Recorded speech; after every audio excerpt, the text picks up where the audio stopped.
Joining us now, the Executive Director of the International Trade Center, the trade arm of the United Nations, Ms. Pamela Cook-Hamilton. Thank you very much for your time. Thank you so much. This is the first time you're meeting after the pandemic in person. Yes.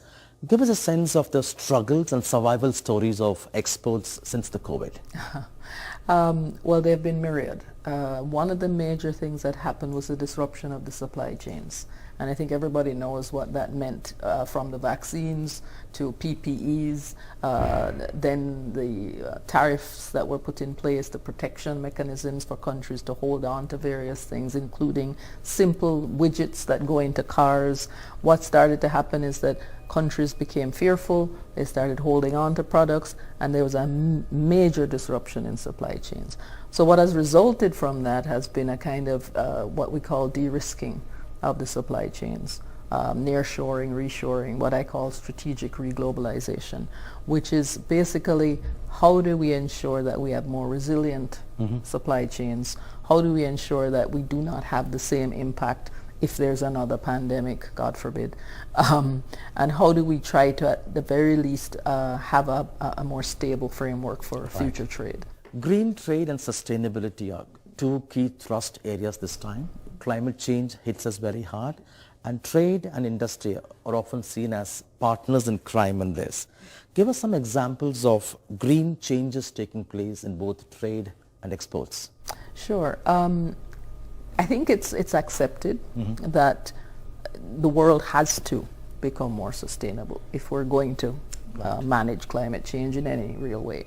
And part of that sustainable drive is to ensure that we incorporate green technologies in production, that we begin to lower our emissions significantly, that we begin to look at mechanisms that will use less fossil fuel and incorporate other alternative forms of energy.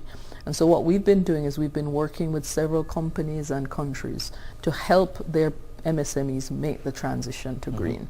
So they start to incorporate solar energy. They start to incorporate circularity in their production processes, so they lower the usage of water. They also do more recycling. They do upskilling and so on. So what we've been trying to do is to ensure that they are not left behind in this greening process.